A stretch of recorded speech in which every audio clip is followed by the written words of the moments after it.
할렐루야, 할렐루야. 주일 오후 예배 나오신 우리 귀한 손님들 환영하고 축복합니다. 우리 옆에 계신 손님들과 인사하겠습니다. 잘 나오셨습니다.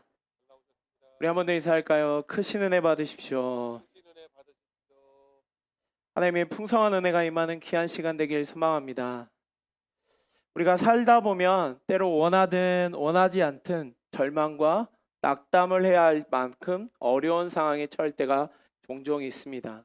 그런데 이런 상황을 만날 때 크게 두 가지의 부류의 형태로 사람들은 나타나곤 하죠. 어려움과 절망의 순간에 그것을 체념하고 모든 것들을 포기해버리는 사람도 있는가 하면 어떻게 해서든 그 어려움을 극복하려고 하는 사람도 있습니다.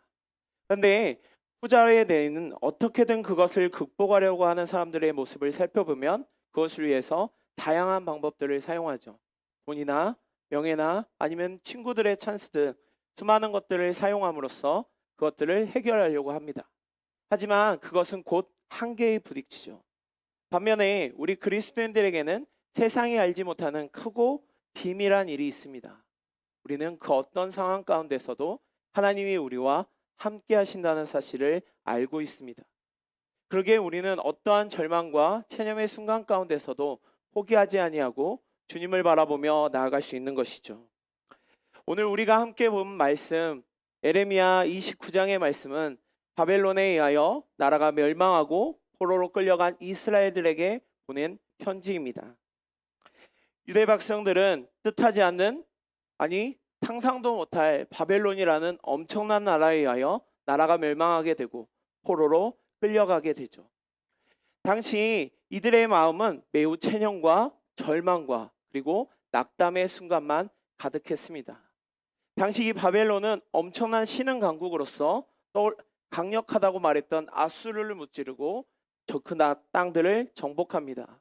그리고 아수르를 무너뜨렸던 느부갓네살 왕 이하의 바벨론의 군대들은 그곳에 멈추지 아니하고 남유다 왕국 역시 공격하게 되죠. 하지만 남유다의 왕국은 여전히 옛날의 습관을 버리지 못합니다. 그들은 당시의 모습을 살펴보면 종교 지도자들과 왕은 현실에 더 치우친 나머지 하나님의 말씀을 귀담아 듣지 않죠. 에레미야가 온 힘을 다하여 회개를 촉구하지만 그들의 모습은 결코 변하지 않습니다. 오히려 하나님의 경고를 무시하고 주변의 강대국들의 원조 아니면 연합을 함으로 말미암아 자기의 뜻대로 왕들은 정치를 일삼았습니다. 결국 이스라엘 백성들이 자기 계속해서 죄악의 길을 감을 통하여 하나님은 그들을 심판하실 수밖에 없게 된 상황에 놓이죠. 느부갓네살은 유다를 총 3번을 쳐들어오는데 오늘 에레미야 29장의 말씀은 그 중에 두 번째 포로로 끌려가는 상황입니다. 이들은 분명 하나님께 선택받은 백성이라는 나름대로의 프라이드를 가지고 살아가죠. 그러기에 어떻게 보면 하나님이 우리를 얼마나 사랑하시는데 우리를 포기하실까? 우리를 저 이방 민족에게 놔두실까라는 막연한 기대를 가지고 있었죠. 하지만 하나님은 바벨론을 사용하셔서 그들을 심판하시죠. 이런 상황에 놓여 있을 때 유다는 그 즉시 하나님이 마치 자신들을 버린 거라고 여깁니다. 본인들의 잘못이나 본인들의 부족함은 전혀 고려하지 않채 오로지 하나님을 향한 원망만 있기 때문이죠. 이런 그들에게 오늘 에레미야는 하나님의 놀라운 이야기를 전하고 있습니다. 예루살렘의 성전은 파괴되었고 하나님의 약속한 땅에서는 쫓겨나는 처지에 있는 그들이 바벨론이라는 나라에 의하여 포로로 끌려가서 절망에 밖에 빠질 수 없는 그들에게 오늘 예레미야는 굳건한 말씀을 전하고 있습니다. 하나님은 이스라엘 백성들에게, 유다 백성들에게 말합니다. 나는 너희를 절대 버리지 않는다. 너희를 향한 놀라운 계획이 있다. 그리고 너와 함께 할 거다. 나는 분명한 메시지를 오늘 말씀 가운데 전해주고 있습니다. 어쩜 우리의 삶도 이와 비슷한 것 같습니다. 우리도 살다 보면 마치 바벨론의 포로로 끌려가는 것처럼 매우 절망과 상황, 어려운 상황, 모든 것들을 포기하고 싶은 상황 역시 올 때가 있죠. 그럴 때 우리도 모르게 하나님은 살아계신가? 하나님은 정말 나를 사랑하시는가라는 생각이 들 때가 있죠. 심지어는 하나님이 나를 버리셨나라는 생각이 들 때도 종종 있습니다. 하지만 오늘 남유다 백성을 결코 포기하지 않으셨던 그 하나님이 우리 역시 똑같이 절대 포기하지 아니하시고 우리를 위한 길을 예비하고 계십니다. 오늘 이 시간 고난을 품고 고난 중에서도 소망을 품고 하나님의 뜻대로 살아가기 위해서 우리는 어떻게 해야 할까요? 오늘 말씀을 통하여 그 은혜를 함께 나누고자 합니다. 첫째, 고난 중에서도 소망을 품고 하나님의 뜻을 살아가기 위해서는 우리는 현재의 삶을 받아들이고 성실하게 살아가는 것이 매우 중요합니다. 지금 유다 백성들은 바벨론에 의하여 이제 끌려가는 포로의 신세가 되었습니다. 하지만 그들의 마음 가운데는 곧 하나님이 우리를 용서해 주실 것이고 우리는 다시 우리의 원래의 땅으로 돌아갈 것이라는 기대를 품고 있죠. 왜냐하면 이때 당시에 거짓 선지자들이 오히려 에레미야를 거짓 선지자라고 몰고 불법의 선지자라고 놀리면서 오히려 그들의 말을 전혀 고려하지 않고 곧 우리는 돌아갈 거라는 그들의 막연한 기대의 말을 듣고 있었기 때문입니다. 하지만 하나님은 에레미야를 통하여 그들의 잘못된 생각을 깨트리시고 어떻게 살아가야 할지를 거듭 말씀합니다. 우리 말씀 5절에서 6절 말씀을 우리 다 같이 보겠습니다. 5절에서 6절 말씀입니다. 너희는 집을 짓고 거기에 살며 텃밭을 만들고 그 열매를 먹으라. 아내를 맞이하여 자녀를 낳으면 너희 아들이 아내를 맞이하며 너희 딸이 남편을 맞아 그들로 자녀를 낳게 하여 너희가 거기에서 번성하고 줄어들지 아니하게 하라. 아멘. 오늘 말씀에 하나님께서 이스라엘 백성을 향하여 분명하게 말씀하세요. 뭐라고 하냐면 너희는 거기 살며 텃밭을 만들고 그 열매를 먹으라고 말합니다. 그리고 또한 아내를 맞이하고 자녀를 낳으면서 너희 아들이 아내를 맞이하며 너희 딸이 남편을 맞이하며 그들로 자녀를 낳게 하는 번성의 이야기 역시 말하고 있죠. 자, 5절과 6절의 말씀을 보면 곧 금방 이스라엘 백성들이 돌아갈 거라는 의미는 전혀 다른 말씀이 전해지는 것 같습니다. 하나님이 이 말씀을 통하여서 이들에게 지금 너희가 처해진 현실 속에서 적응하고 올바로 살아갈 것을 거듭 말하고 있죠. 보통 많은 사람들은 어떤 어려움이 겪거나 힘든 일이 겪을 때 하나님께 기도하면 어떻게 이야기하나요? 이것만 넘어가게 해주세요. 이것만 포기하면 이것만 넘어가면 저는 너무나도 행복해질 것 같습니다. 이제 조금 살 것 같습니다 라고 말할 때가 있죠. 하지만 하나님은 어떻게 말씀하시나요? 아니야, 너희는 여기서 이것을 굳건히 지키며 현실에 충실하라고 말할 때가 더 많은 것 같습니다. 오늘 이렇게 말씀합니다. 거기에 살며라고 말하죠. 거기에 살며라는 뜻은 머무르라는 뜻을 뜻하기도 하지만 더 중요한 것은 오랫동안 머무는 것을 말합니다. 지금 이스라엘 백성들이 생각하는 머무는 것은 잠깐 머물고 곧 다시 이스라엘로 돌아가는 것을 꿈꾸고 있지만 실상 하나님께서 말씀하신 명령은 그것이 아니라 이곳에 정착하고 오랫동안 머물 것을 말씀하시죠. 왜냐하면 이들에게는 70년의 세월이 기다리고 있기 때문입니다. 그리고 그들에게 말합니다. 농사를 짓고 열매를 맺으라고요. 또 그 이후에는 가정을 꾸리고 그로 인하여 번성하라고 말합니다.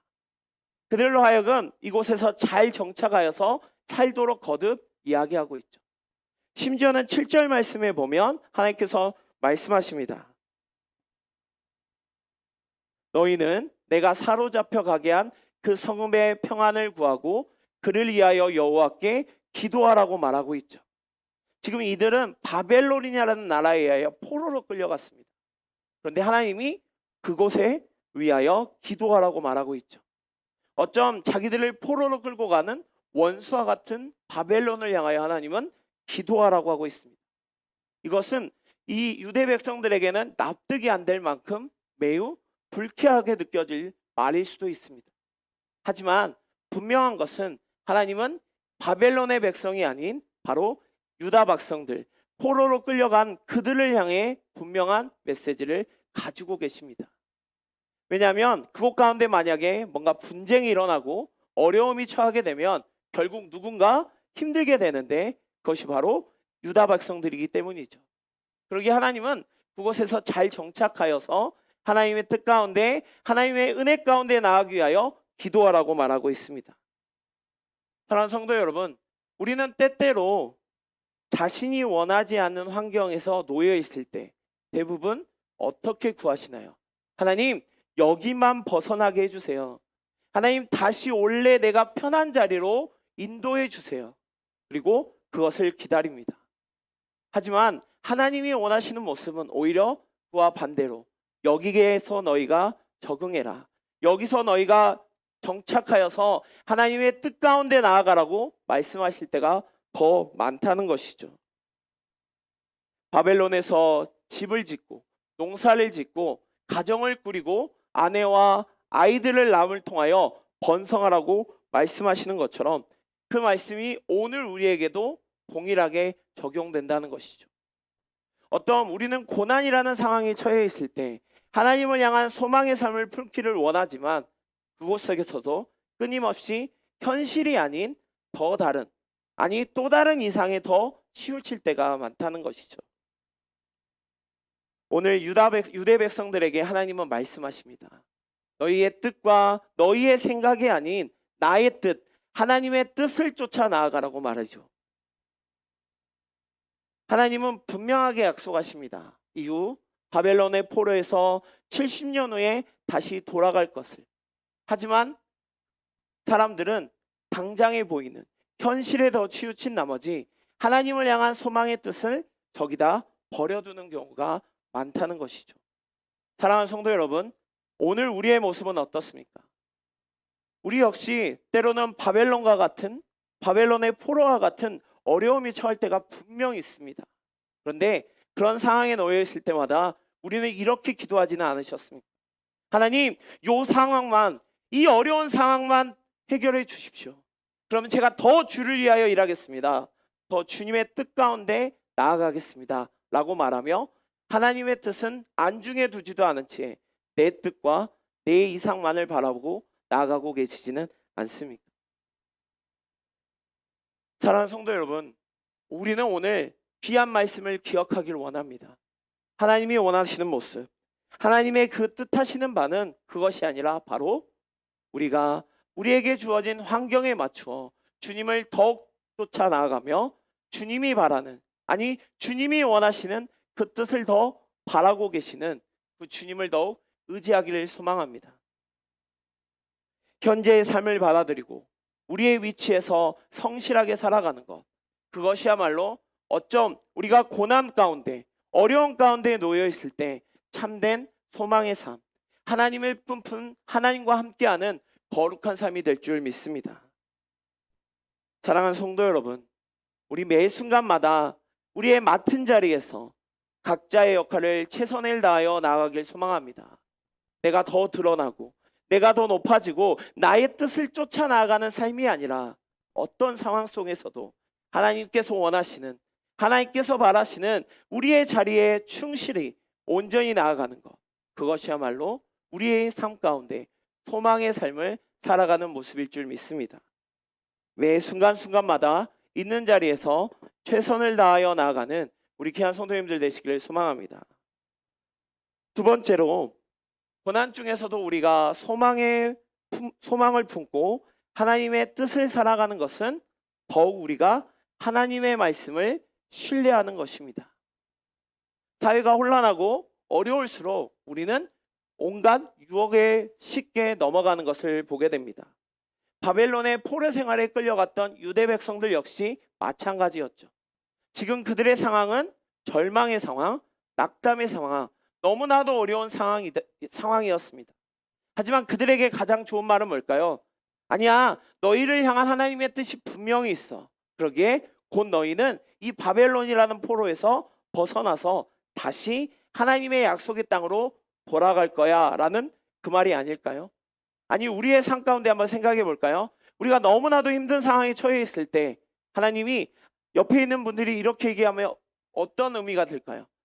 내가 지금 너무 힘든 상황에 놓여 있습니다. 그럴 때 아니야, 하나님 분명히 며칠 후에 너를 회복시켜 줄 거야. 어쩜 위로의 말이죠. 아니, 어쩜 매우 좋은 말일 수도 있습니다. 하지만 그 뜻이 오히려 우리의 희망이 아닌 우리의 절망으로 바꿀 수 있다는 것이죠. 우리 8절에서 9절 말씀을 우리가 다 같이 한번 살펴보겠습니다. 우리 8절에서 9절 말씀입니다. 만군의 여호와 이스라엘의 하나님께서 이와 같이 말씀하시니라. 너희 중에 있는 선지자들에게와 점장이에게 미혹되지 말며 너희가 꾼 꿈도 고지 듣고 믿지 말라. 내가 그들을 보내지 아니하였어도 그들이 내 이름으로 거짓을 예언함이라. 여호와의 말씀이니라. 아멘. 오늘 9절에서 여호와께서 말씀하십니다. 무엇이냐면 바로 너희가 점쟁이에게 미혹되지 말라. 다시 말해서 너희 중에 선지자들에게, 거짓된 선지자들에게 결코 미혹되지 말라고 말씀하고 있습니다. 분명한 사실은 이스라엘은 곧 돌아가지 않는다는 것이죠. 70년이란 세월 동안 포로 생활을 바벨론에서 해야 될 상황입니다. 그런데 온갖 거짓 선지자들이 그들을 유혹합니다. 그리고 그들에게 매우 듣기 좋은 말을 하고 있죠. 그런 듣기 좋은 말들은 어쩜 절망 가운데, 너무나도 낙담 가운데 있는 유대 백성들에게는 희망의 말, 그리고 긍정의 말, 그리고 너무나도 좋은 말일 수도 있습니다. 하지만 그 말에는 결코 하나님의 말씀은 사라져 버렸다는 것이죠. 이후에 하나님의 말씀이 사라진 그곳 가운데는 더 큰 실망만 찾아올 뿐입니다. 이러한 거짓된 희망은 오히려 우리를 위로가 아닌 더욱더 절망으로 놓이게 한다는 것이죠. 하나님의 진리보다 우리가 듣기 좋은 말, 우리의 귀에 아름다운 말은 오히려 우리를 더욱 절망으로 끌고 갈 수 있다는 것입니다. 어쩜 이런 말이 들리지 않나요? 어떤 메시지를 들었을 때, 우리가 하나님께 간구할 때 쉽고 빠르게 이것이 해결되기만을 원하는 사람이 종종 있습니다. 하나님께 기도했더니 곧 들어주실 거야, 곧 들어주실 거야 라고 말하며 그 사람들에게 희망의 말을 주죠. 물론 하나님은 기도의 응답에 즉시 하실 때도 있습니다. 하지만 오랜 기간 동안 그의 마음을 연단시키시고 더 좋은 것으로, 더 큰 것으로 주려고 계획하고 있는데 옆에 있는 사람들이 그들의 마음을 흔들죠. 그래야 하나님이 나의 기도는 안 들으시는구나, 하나님이 나를 외면하시는구나 라고 우리를 유혹하죠. 그뿐만 아니라 내 뜻대로, 내 마음대로 하나님이 들어주실 것이라는 착각 역시 합니다. 하나님, 이번에 내가 기도했습니다. 하나님, 그러니까 들어주세요. 나도 모르게 그렇게 기도하고 있진 않습니까? 그럼 어떻게 할까요? 하나님이 안 들어주시면 하나님은 나의 기도를 안 들어주신다. 우리의 모습 가운데 이런 미혹된 모습으로 하나님께 간구하고 있지는 않습니까? 우리가 원하는 때에 문제가 해결되지 않아도, 우리가 기대한 방식대로 하나님께 응답이 오지 않는다 할지라도 하나님은 하나님의 계획과 하나님의 선하심대로 분명하게 일하고 계신다는 것이죠. 사랑하는 성도 여러분, 그렇게 우리는 세상에 듣기 좋은 말, 세상에 내 눈에, 아니 내 귀에 너무나도 아름다운 말이 아닌 하나님의 말씀을 신뢰함으로 나아가야 합니다. 거짓된 선지자들이 이스라엘 유대 백성들을 혼란스럽게 하여 곧 망할 처지에 놓여 있는 이 나라 가운데 하나님이 너희를 절대로 멸망시키지 않을 거야, 하나님은 너희의 선민인 우리를 결코 포기하지 않을 거야 라며 온갖 가머니설로 속일 때 사람들은 오히려 참된 진리를 말하는 에레미야를 감옥에 가두고 그를 불신하고 있습니다. 이 모습은 비단 옛날의 모습만이 아닙니다. 오늘날에도 온갖 거짓된 미혹된 선지자들이 하나님의 말씀을 가지고 사람들을 유혹합니다. 그리고 사람들이 듣기 좋은 말, 사람들의 귀에, 사람들의 마음에 좋은 말로 하며 하나님의 참된 말씀을 신뢰하지 못하도록 오히려 다른 길로 가도록 하고 있습니다. 많은 이단들을 보게 되죠. 그 이단들을 보면 그들은 새로운 성경으로 말하지 않습니다. 우리가 들고 있는 성경을 가지고 하나님의 말씀을 전합니다. 하지만 그들은 자신들이 원하는, 아니 자신들의 입맛에 맞는 말씀을 전함으로 인하여 하나님의 뜻이 아닌 자신의 뜻, 자신을 더 드러내려고 하는 모습이 곳곳에서 나타나고 있죠. 사랑하는 성도 여러분, 우리는 어디에 더 초점을 맞추고 계십니까? 우리는 그 무엇보다도 하나님의 말씀에 더욱 초점을 두고 하나님의 말씀이 우리의 삶의 기준이 되길 소망합니다. 요즘 우리 아이들과, 초등부 아이들과 말씀에 관한 이야기를 참 많이 나누고 있습니다. 성경이 어떤 것이고 성경은 왜 기록되어 있고 성경을 통하여 하나님이 원하시는 바는 무엇인지. 그래서 우리 아이들에게 꼭 하는 얘기가 있습니다. 하나님은 말씀을 통하여 너희들을 향한 놀라운 사랑의 이야기를 전하고 있다.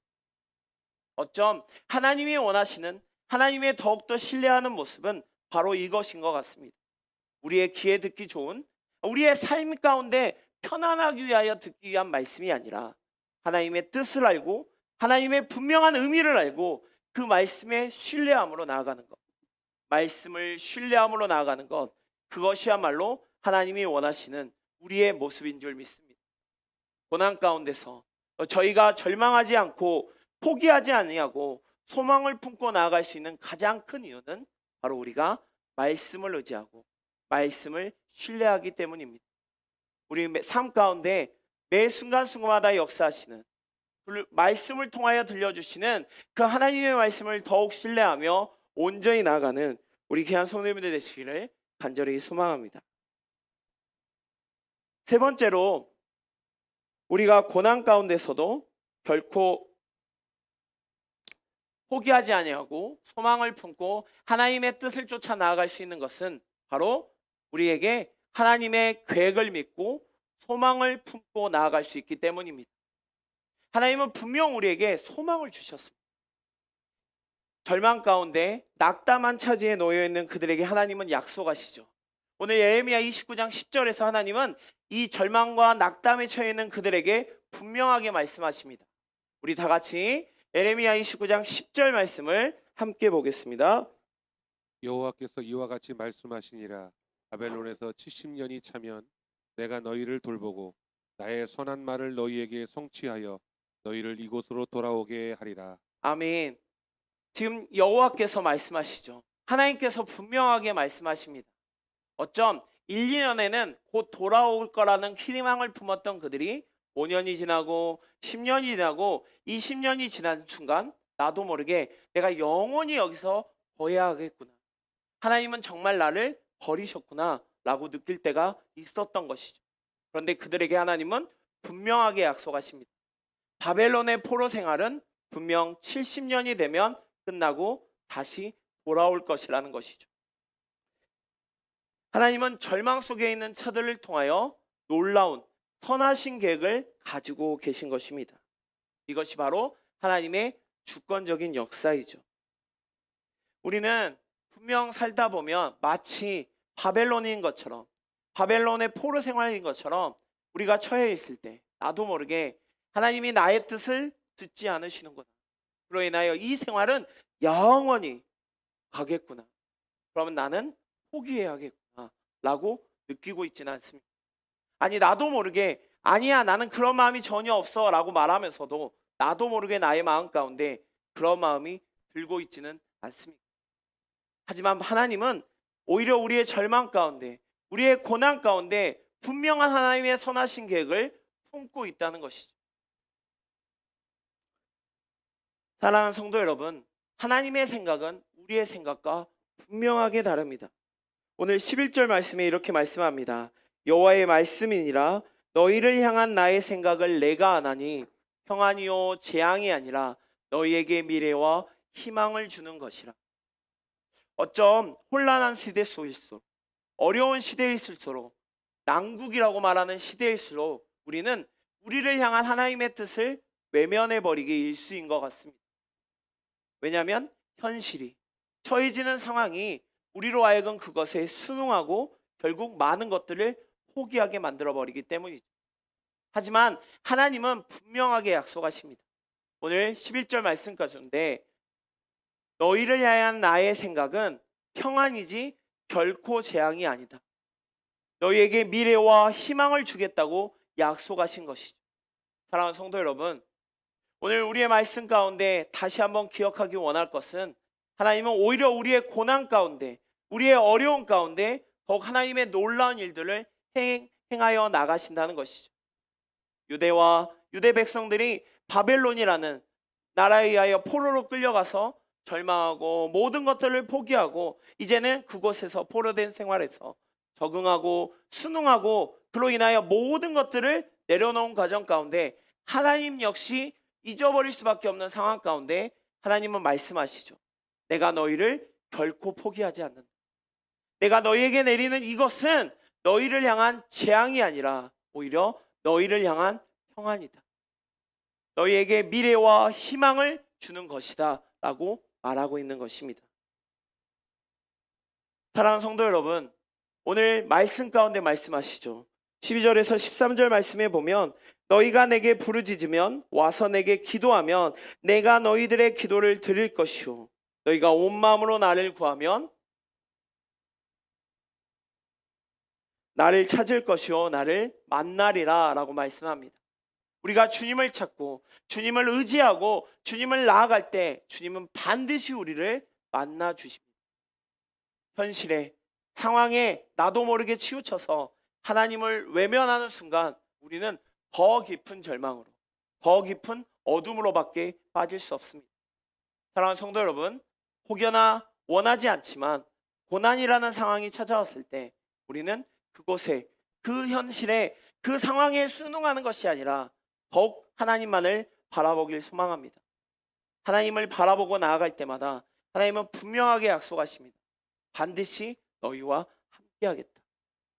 오늘 14절 말씀입니다. 우리 14절 말씀에 보면 이것은 여호와의 말씀이니라 나는 너희를 만날 것이며 너희를 포로된 중에서 다시 돌아오게 하되 내가 쫓아보내었던 나라들과 모든 곳에서 모아 사로잡혀 떠났던 그곳으로 돌아오게 하리라. 하나님은 다시 약속의 땅으로 하나님이 원하시는 하나님이 처음 약속하셨던 그곳으로 다시 회복시켜 줄 것을 분명하게 말씀하십니다. 사랑하는 성도 여러분, 어쩜 이 시대가 마치 바벨론에 의하여 나라가 멸망했던 유대 백성들의 상황과 결코 다르지 않은 것 같습니다. 곳곳에서는 갈등이 일어나고 곳곳에서는 정치적이든 사회적이든 경제적이든 수많은 어려움으로 인하여 혼란스러워 보입니다. 그리고 수많은 미혹된 것들이 우리의 영혼을 흔들고 있습니다. 심지어는 우리 어린아이들, 말씀으로 잘 성장해야 할 우리 아이들 역시 그런 혼란 속에서 잘못된 거짓된 사상에 물들어가고 있습니다. 이럴 때 우리는 무엇을 바라봐야 할까요? 어쩜 이런 고난 가운데 소망이 결코 찾을 수 없을 것 같은 어려운 상황 가운데 우리는 무엇을 바라봐야 할까요? 사랑하는 성도 여러분, 바벨론의 포로로 끌려가는 그들을 결코 포기하지 않으셨던 그 하나님처럼 그 하나님의 사랑을 우리 역시 기억하고 온전히 나가길 소망합니다. 현실이 아닌, 상황이 아닌 우리를 향한 놀라운 계획, 아님 고난을 통하여 주시고자 하시는 하나님의 놀라운 계획을 더욱더 신뢰하며 나가길 소망합니다. 사랑하는 성도 여러분, 하나님을 신뢰하길 소망합니다. 하나님의 말씀을 붙잡고 하나님을 의지하며 나갈 때마다 우리는 더욱 주님의 놀라우신 은혜, 그것을 더욱 붙잡고 나아갈 수 있을 줄 믿습니다.